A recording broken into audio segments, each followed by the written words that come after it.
آشنا ہوں گے کہ ہماری اس کلاس کا موضوع کیا ہے، معارف رمضان۔ معارف رمضان کے تعلق سے کل ہم نے جو بات بیان کی تھی اس میں ہم نے جو سب سے اہم نقطہ تھا وہ یہ تھا کہ اس مہینے میں ہم لوگ کیا ہوتے ہیں، مہمان پروردگار ہوتے ہیں۔ پروردگار نے ہمیں بلایا کس لیے؟ اپنی مہمانی میں، تاکہ ہم وہاں جائیں اور جو بھی پروردگار عالم نے ہمارے لیے رکھا ہے اس سے ہم کیا کریں، استفادہ کریں۔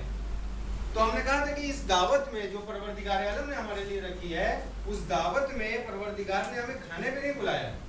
جیسا کہ عموماً عام طور سے رائج ہے وہ کیا ہے کہ رمضان آ جاتا ہے تو کھانے کی بہار آ جاتی ہے، تو رمضان میں ہمیں کھانے پینے کے لیے نہیں بلایا گیا، رمضان میں افطار اور سحر کے لیے نہیں بلایا گیا۔ افطار اور سحر ایک وسیلہ ہے، چونکہ آپ لوگ دن بھر بھوکے رہتے ہیں تو ایک وقت رکھا تاکہ اس وقت میں آ کے آپ لوگ اپنے روزے کو افطار کے ذریعے سے ختم کریں۔ سحری اس لیے رکھی تاکہ آپ لوگ اپنے روزے کی ابتدا کر سکیں۔ تو افطار جو ہے وہ کیا ہے؟ افطار وسیلہ ہے کس چیز کا؟ روزے کو ختم کرنے کا، ٹھیک ہے؟ اور سحری کیا ہے؟ سحری وسیلہ ہے روزے کو شروع کرنے کا۔ افطار سے آپ اپنے روزے کو ختم کرتے ہیں، سحری سے آپ لوگ اپنے روزے کو اسٹارٹ کرتے ہیں۔ تو سحری اسٹارٹ کے لیے ہے، افطار ختم کے لیے ہے۔ اب ہم نے کیا کر دیا، سحری اور افطار کا بالکل موضوع بدل کے رکھ دیا۔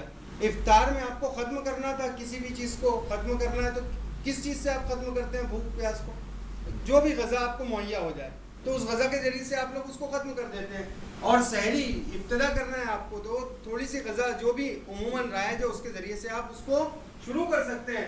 مگر ہم نے روزے کے اصلی مفہوم کو چھوڑ کے اپنے روزے کو صرف اور صرف افطار اور سحری میں کر دیا۔ یعنی کیا کرتے ہیں؟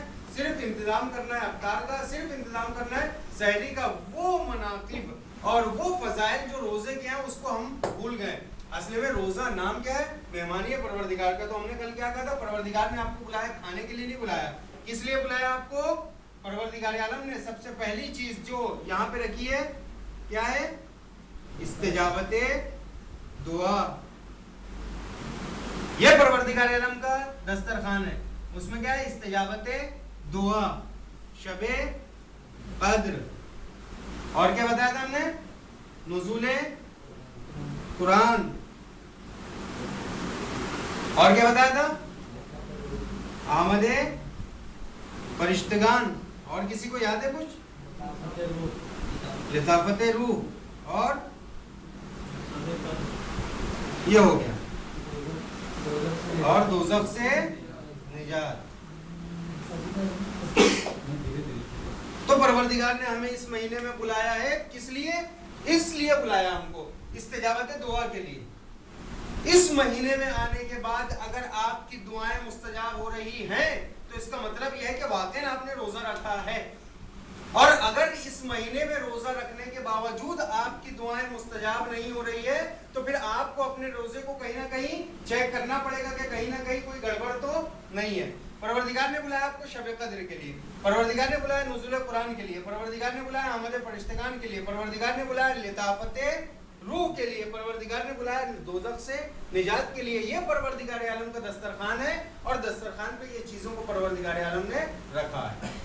ان چیزوں کے لیے پروردگار نے آپ کو بلایا۔ تو یہ کل کا ہمارا درس تھا۔ آج جو ہم بات آپ کے سامنے پیش کرنا چاہ رہے ہو، دو نقطے آپ کے سامنے پیش کریں گے انشاءاللہ۔ اس میں سے پہلا نقطہ کہ آپ کسی کی بھی دعوت میں جاتے ہیں تو وہاں پر جو انتظام ہوتا ہے وہ انتظام ایک وقت کا ہوتا ہے، کبھی کبھی کسی دعوت میں 2 وقت کا انتظام ہوتا ہے، کسی دعوت میں 3 وقت کا انتظام ہوتا ہے، ایک محدود مقدار ہوتی ہے۔ 1 وقت کے لیے بلائیں گے، 2 وقت کے لیے یا 3 وقت کے لیے، ایک محدود مقدار ہوتی ہے۔ سوال یہ پیدا ہوتا ہے کہ ہمیں پروردگار عالم نے اس ماہ مبارک رمضان میں بلایا تو یہاں پر آنے کے بعد آپ کو کتنے وقت تک کی غذا مل رہی ہے؟ صرف 1 مہینے کی یا 1 دن کی یا شب قدر کی؟ نہیں، پروردگار نے آپ کو بلایا ہے اس مہمانی میں کتنے وقت کے لیے؟ پورے سال کی غذا دے رہا ہے پروردگار عالم۔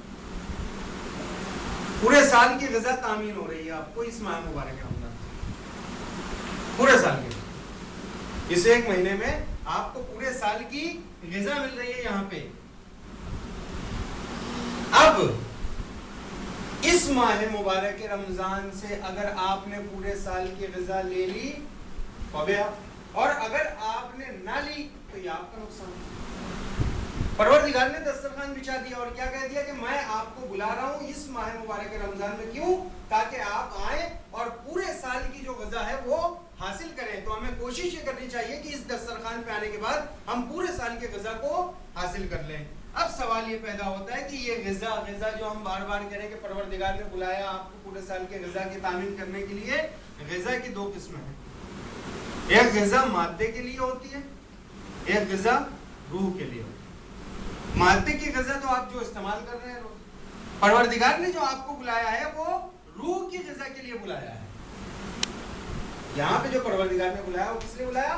آپ کی جو روح کی غذا ہے اس کو تامین کرنے کے لیے بلایا پروردگار عالم نے۔ آپ کی بدن کو جس طریقے سے کھانے کی ضرورت ہوتی ہے کہ اگر آپ نے اپنے بدن کو کھانا نہ دیا تو آپ کا بدن کیا ہوتا ہے؟ کمزور ہو جائے گا، لاغر ہو جائے گا، بیمار ہو جائے گا، مریض ہو جائیں گے آپ لوگ۔ اسی طریقے سے روح بھی ہے، روح بھی غذا چاہتی ہے، اگر اس روح کو غذا نہ دی جائے تو یہ روح بھی کیا ہو جاتی ہے؟ کمزور ہو جاتی ہے، بیمار ہو جاتی ہے، مریض ہو جاتی ہے، اور وہ کام جو صادر ہونے چاہیے پھر وہ صادر نہیں ہوتے انسان سے۔ اب انسان بار بار شکایت کرتا ہے کہ میری دعا مستجاب نہیں ہوتی، میں دعا مانگتا ہوں، دعا پروردگار عالم قبول نہیں کرتا ہے۔ تو یہ کیوں نہیں کر رہا؟ آپ کی دعائیں قبول کیوں نہیں ہو رہی ہے؟ اس لیے کہ آپ کی روح کمزور ہے، آپ کی روح کمزور ہے۔ اچھے کاموں میں شرکت، مذہبی کاموں میں شرکت، آپ چاہ رہے ہیں کہ میں کسی کام میں جا کے حصہ لوں، بڑھ چڑھ کے حصہ لوں، اس کے باوجود آپ حصہ نہیں لے پا رہے، کیوں؟ روح ضعیف ہے، روح بیمار، عقائد کمزور ہے، کیوں؟ روح بیمار۔ آپ جو ہے جیسا کہ آپ کو کما حقہ دین کے لیے کام کرنے چاہیے وہ کام آپ نہیں کر پا رہے، کیوں؟ روح بیمار۔ نماز کے لیے اٹھتے ہیں لیکن وہ طریقہ جو نماز کا ہے پڑھنے کا، اس طریقے سے آپ نماز نہیں پڑھ پا رہے ہیں، کسالت آ رہی ہے، کاہلی آ رہی ہے، کیوں؟ روح بیمار۔ یہ تمام جو چیزیں نہیں ہو پا رہی ہیں کس کی وجہ سے؟ روح کی بیماری کی وجہ سے۔ جتنی غذا آپ کو دینی چاہیے روح کو، اتنی غذا آپ نے روح کو نہیں دی، اور اس روح کی غذا کے لیے یہ مہینہ جو ماہ مبارک رمضان ہے جسے ہم لوگوں نے درک کیا اس سال، اور انشاءاللہ اگر زندگی رہی تو آئندہ سال بھی درک کریں گے، اس ماہ مبارک رمضان میں پروردگار عالم نے کہا میں تمہارے لیے پورے سال کی غذا کا انتظام کرتا ہوں، روح کی غذا کا، آؤ اور روح کی غذا لے کے چلے جاؤ۔ اگر آپ نے واقعی اس ماہ مبارک رمضان میں روح کی غذا لے لی تو سال بھر پھر آپ کے لیے وہ کفایت کرے گی۔ اب یہ ماہ مبارک رمضان جس میں آپ لوگ روزہ رہتے ہیں، یہ تو پروردگار کی مہمانی کی بات ہو گئی۔ اب آئیے بات کرتے ہیں روزے کی، اس لیے کہ سب روزہ رکھتے ہیں، روزے کی بات کریں۔ روزے کے معنی کیا ہے بتائیں گے؟ کون بتائے گا روزے کے معنی کیا ہے؟ ہاں، صبح صادق سے غروب آفتاب تک کیا کرنا پڑتا ہے؟ وہ کام جسے شریعت نے منع کیا ہے اسے نہ کرنا، یہی روزہ ہے نا۔ اور شریعت نے جو چیز منع کی ہے جسے سب لوگ جانتے ہیں، پہلی چیز جو منع ہے وہ کیا ہے؟ کھانا۔ دوسری چیز جو چیز منع ہے وہ کیا ہے؟ پینا۔ عموماً جو لوگ روزہ رکھتے ہیں کھانے سے رکتے ہیں، پانی سے رکتے ہیں، کھانا نہیں کھائیں گے، پانی نہیں کھائیں گے، کیا اسی کا نام روزہ ہے؟ نہیں، اس کا نام روزہ نہیں ہے۔ یہ ایک دو شرط ہے، روزے کی ایک شرط ہے کہ آپ نہ کھانا کھائیں صبح صادق سے غروب آفتاب تک، نہ آپ پانی پئیں، صرف یہ دو چیزیں کہتے نہیں، یہ دو چیز نہیں ہے۔ ہم لوگ کیا سمجھتے ہیں کہ ہم لوگ بھوکے رہ لیے تو ہمارا روزہ ہو گیا، نہیں، بھوکے اور پیاسے رہنے سے روزہ نہیں ہوتا۔ روزہ کیا ہے؟ دیکھیں وسائل الشیعہ کی روایت ہے، وسائل الشیعہ کی روایت ہے، اس میں مفصل روایت ہے، اس میں کہتے ہیں کہ روزے دار کو جس چیز سے پرہیز کرنا ہے وہ چیز، پہلی چیز ہے کھانا، دوسری چیز ہے پینا، تیسری چیز، اب آئیے آگے اور بھی شرائط ہیں جن کو آپ کو انجام دینا ہے. اگر آپ نے اسے انجام دیا تو آپ کا روزہ ہوگا، وگرنہ روزہ آپ کا نہیں ہونے والا. تیسری چیز کیا ہے؟ جھوٹ. چوتھی چیز کیا ہے؟ گناہ. اس کے بعد کیا ہے؟ مجادلہ. اس کے بعد کیا ہے؟ حسادت. اس کے بعد غیبت. اس کے بعد مخالفت. مخالفت با حق. اس کے بعد فحش و سرزنش.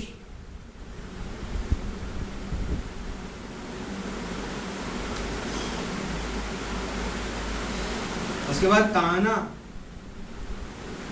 ظلم. اس کے بعد مردم آزاری.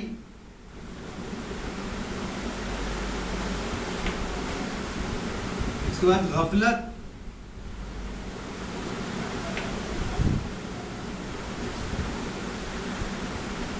معاشرت با فاسدان.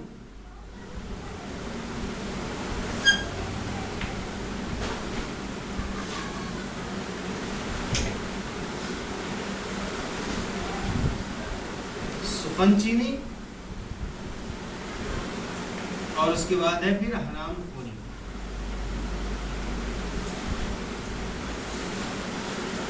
حدیث کے مطابق اگر آپ نے اتنی چیزوں سے پرہیز کیا تو آپ کا روزہ ہوگا، وگرنہ آپ کا روزہ نہیں ہونے والا. حدیث میں کیا ہے؟ کہتے ہیں کہ اگر یہ تمام چیزیں انسان نے انجام نہیں دیا تو حدیث میں آیا ہے کہ اس نے صرف اور صرف اپنی بھوک اور پیاس کو برداشت کیا ہے، اس کا روزہ نہیں ہے. روزے کے لیے ہم لوگوں نے جو عموماً باتیں ہمارے ذہن میں آتی ہے وہ کھانے اور پینے کی. تیسری چیز ہے جھوٹ. جھوٹ سے پرہیز. روزہ رکھ کے جھوٹ نہیں بولنا ہے. اگر آپ نے روزہ رکھ کے جھوٹ بولا تو آپ کا روزہ نہیں ہے. چوتھی چیز گناہ نہیں کرنا ہے. روزہ رکھ کے مجادلہ نہیں کرنا ہے، حسادت نہیں کرنا ہے، غیبت نہیں کرنا ہے. میں بتاتا ہوں جس پوائنٹ پہ مجھے ہاتھ رکھنا ہے وہ پوائنٹ بیان کر کے پھر مخالفت بحق، جو عموماً میں وہ چیزوں کو بیان کر رہا ہوں یہاں پہ جو عموماً ہم لوگوں سے ہوتی ہے، سرزد ہوتی ہے اکثر روزے میں، اور ہم لوگ متوجہ بھی نہیں ہوتے کہ ہم لوگ کیا کر رہے ہیں. اس میں سے ایک چیز ہے مخالفت بحق. روزہ رکھے ہوئے ہیں. روزہ رکھنے کے بعد میں آپ نے نہ جھوٹ بولا، نہ آپ نے کھایا، نہ آپ نے پیا، آپ نے قرآن کی تلاوت کی، آپ نے بہترین نماز پڑھی، سب کچھ کیا آپ نے. اس کے بعد میں ایک ایسا موقع آیا کہ جہاں پر آپ کو دکھائی دے رہا ہے کہ ایک جگہ حق ہے، ایک جگہ باطل. باطل میں ہمارے رشتہ دار ہیں، ہمارے دوست ہیں، ہمارے احباب ہیں، اور جہاں پر حق ہے وہاں پہ ہمارے دوست احباب نہیں ہیں. اب ہم نے کیا کیا کہ چونکہ ایک جگہ ہمارے دوست ہیں، رشتہ دار ہیں، احباب ہیں، تو ہم نے اس کا ساتھ دیا، حق کو چھوڑ دیا. آپ کا روزہ نہیں. کیوں؟ اس لیے کہ آپ نے حق کی مخالفت کی ہے. حق جہاں پر ہوگا تو حق بات جہاں پہ ہے وہاں پہ آپ کو بولنا ہے کہ یہ حق ہے، یہ باطل ہے. اتنی ہمت آپ میں ہونی چاہیے. ہم اکثر جو ہے حق کی مخالفت کر جاتے ہیں دن میں کئی مرتبہ اور ہمیں پتہ بھی نہیں چلتا. اس کے بعد ہے بحث و سرزنش. روزہ رکھے ہوئے عموماً جو چیز ہمارے یہاں رائج ہے جو بولتے ہیں روزہ لگنا ہے نا، یہ بہت عام چیز ہے. کیا ہوا؟ روزہ لگ گیا ہے. روزہ لگتا ہے تو کیا کرتا ہے انسان؟ غصہ، بلا وجہ کی باتیں کہتے ہیں، یہ چیزیں روزے کو توڑ دیتی ہیں، روزے کو خراب کر دیتی ہیں.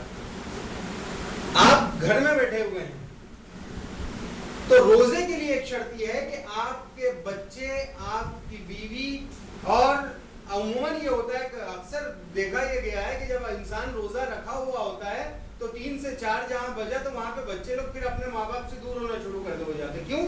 کہ بابا کو روزہ لگ گیا ہوگا، امی کو روزہ لگ گیا ہوگا. اب تھوڑی دوری بنا لی انہوں نے. یہ کیوں ہو رہا ہے؟ اس لیے آپ کس پہ احسان کر رہے ہیں روزہ رکھ کے؟ آپ نے نہیں کھانا کھایا، آپ نے نہیں پیا، کس پہ احسان کیا آپ نے؟ بچوں پہ، خداوند عالم پہ کس پہ احسان کر رہے ہیں؟ نہیں، آپ اپنے لیے عمل کر رہے ہیں. یہ روزہ لگنا کیا مانا ہے؟ اگر واقعا آپ نے فحش یعنی گالیاں دی، فحش یعنی گالیاں دینا، سرزنش کرنا، بلا وجہ غصہ کرنا، بیوی سے غلط انداز میں بات کرنا، یہ تمام چیزیں آپ کے روزے کو خراب کر دیتی ہیں. اس لیے یہ روزہ لگنے والی جو اصطلاح ہے اس کو اپنی زندگی سے نکال دیں, اس کو اپنی زندگی سے نکال دیں.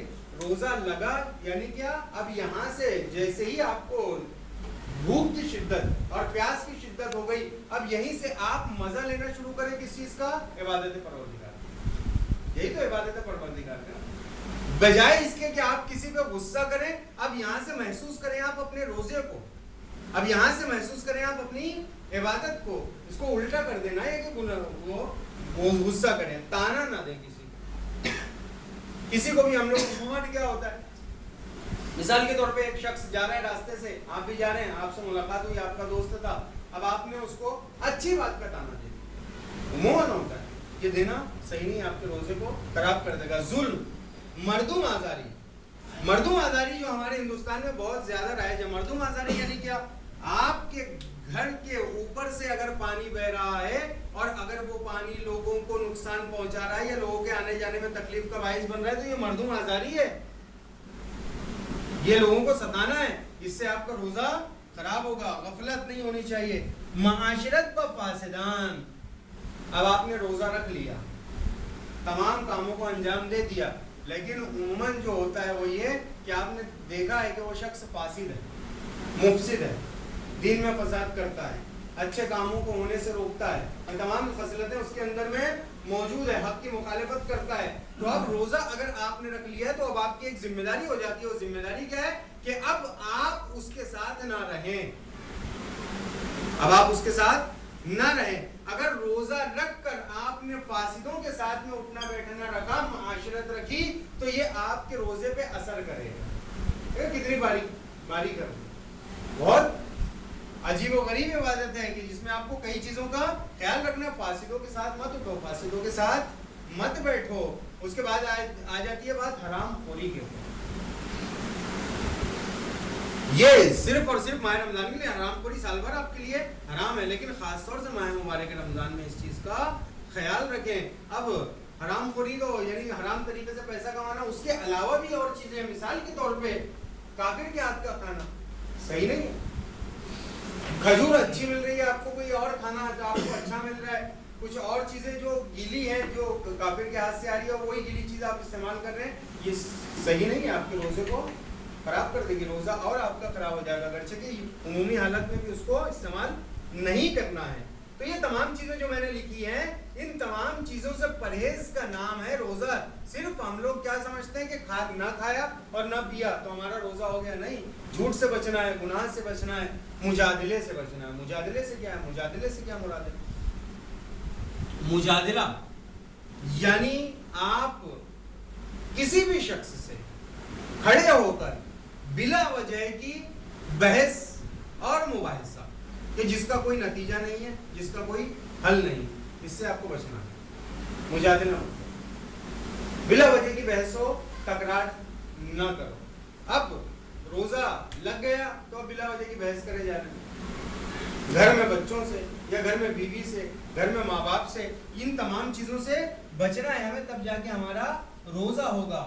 کہتے ہیں کہ ایک حدیث میں آیا ہے کہ جو اطاعت رہبران آسمانی کی اطاعت نہ کرے, جو شخص رہبران آسمانی کی اطاعت نہ کرے. رہبران آسمانی کون ہے؟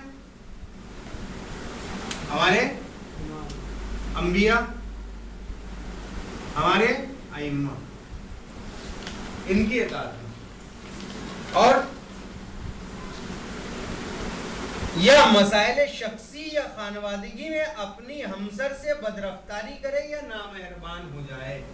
بدرفتاری کرے یا نامہربان ہو جائے. بدرفتاری کیسے ہوتی ہے انسان کی؟ مثال کے طور پہ آپ سے کسی سامان کو لانے کے لیے کہا گیا گھر میں کہ سامان لے آؤ.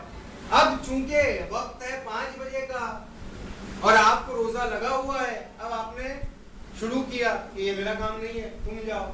یا جس طریقے سے بات کرنی چاہیے اس طریقے سے آپ نے بات نہیں کی, اس کو کیا کہیں گے؟ بد رفتاری. یا مسائل شخصی میں, یا از تعمیر خاصہ مشروع, یعنی جو شرعاً جو ذمہ داری آپ کے اوپر ہے آپ کی بیوی کی, وہ آپ نے اس کو ادا نہیں کیا. یا پدر یا مادر, آپ کے ماں اور باپ آپ سے ناراض ہیں تو روزہ او قبول نیست، تو اس کا روزہ قبول نہیں ہوگا. کتنی چیزیں بتا کی گئی؟ انبیاء اور ائمہ کی اطاعت، ہمسر سے غلط طریقے سے پیش آنا، ماں باپ کا ناراض ہونا، یہ چیزیں کیا کرتی ہیں؟ روزے کو باطل کر دیتی ہیں. حدیث میں آیا ہے.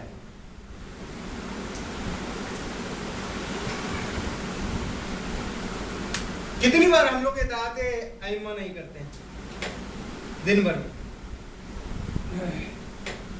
اطاعت کا دائرہ بہت بڑا ہے، بہت وسیع ہے اطاعت کا دائرہ.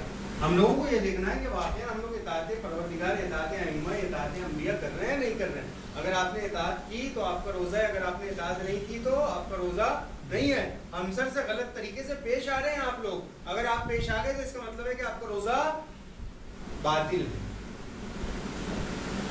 ایک واقعہ ہے، رسول اکرم نے دیکھا کہ ایک عورت اپنے غلام سے، اپنی ایک کنیز سے کو گالیاں دے کے اور غلط طریقے سے اس سے پیش آ رہی تھی. تو رسول اکرم نے کہا کھانا اور پانی لے کے آیا، کہے اس کو استعمال کر لو. تو وہ کہتی ہے کہ میں تو روزے سے ہوں. تو رسول اکرم نے کیا کہا کہ تیرا روزہ تو ہے ہی نہیں. کیوں؟ اس لیے کہ تو نے یہ جو کام کیا ہے ابھی اپنے نوکر کے ساتھ یا اپنے خادم کے ساتھ میں، اس غلط رویے کی وجہ سے تیرا روزہ باطل ہو گیا، تیرا روزہ خراب ہو گیا. تو صرف بھوکا اور پیاسا رہ لینا یہ کافی نہیں ہے. جو باتیں ہم بیان کر رہے ہیں اس کو بھی آپ کو انجام دینا ہے، تب جا کے آپ کا روزہ ہوگا، وگرنہ آپ کا روزہ نہیں ہوگا. اور سب سے زیادہ اہم چیز جو ہے وہ یہ ہے کہ آپ جب روزہ رکھ رہے ہیں تو ذہن میں کیا ہونا چاہیے؟ ہم لوگ کیا کر رہے ہیں؟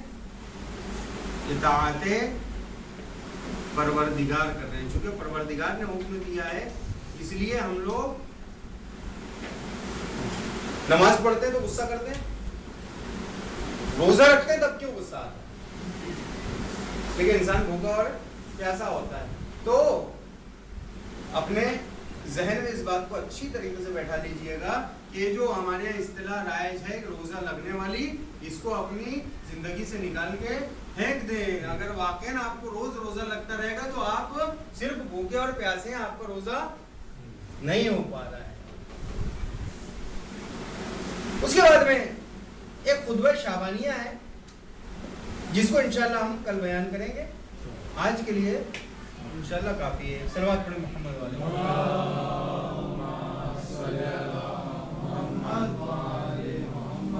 اور کسی کو کوئی سوال ہے رمضان سے متعلق تو وہ کر سکتا ہے. جو آپ نے بتایا روزے پہ اثر کرتا ہے، تو اثر سے مراد مطلب اس کے روزے کے درجات کم ہوتے ہیں یا پھر پوری طریقے سے باطل ہوتا ہے؟ روزہ تو خراب ہو جاتا ہے اس کا پوری طریقے سے. اب روزہ خراب ہوگا، مثال کے طور پہ گالی بک دیا کسی کو تو کہا یار اب تو روزہ خراب ہو گیا، اب کیا اس کا حکم ہے؟ اب وہ کھائے گا پیے گا نہیں. تو یہ نہ سوچے کہ روزہ خراب ہو گیا، میرا روزہ تو باطل ہو گیا، اب کھا لو اور پی لو. نہیں، کھائے گا پیے گا نہیں، روزہ پورا تمام کرے گا. وہ جو ثواب اس کو روزے کا ملنا تھا وہ ثواب اس کو نہیں ملے گا. ہاں ایک صورت رہتی ہے، کبھی نادانستگی میں کچھ بول دیا آپ نے، اس کے بعد پھر آپ کے ذہن میں آ گیا کہ یار نہیں یہ نہیں ہونا چاہیے تھا، یہ میرے روزے کو خراب کر دے گا، اور وہاں پہ آپ نے توبہ کر لی تو آپ کو روزہ کمپلیٹ.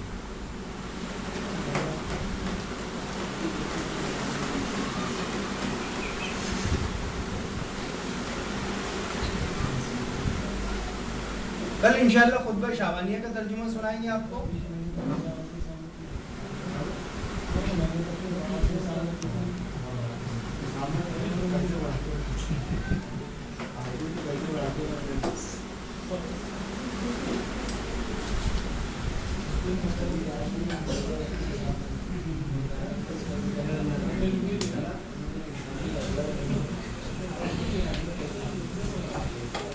آج گھڑی نے دھوکہ دے دی، اس کی وجہ سے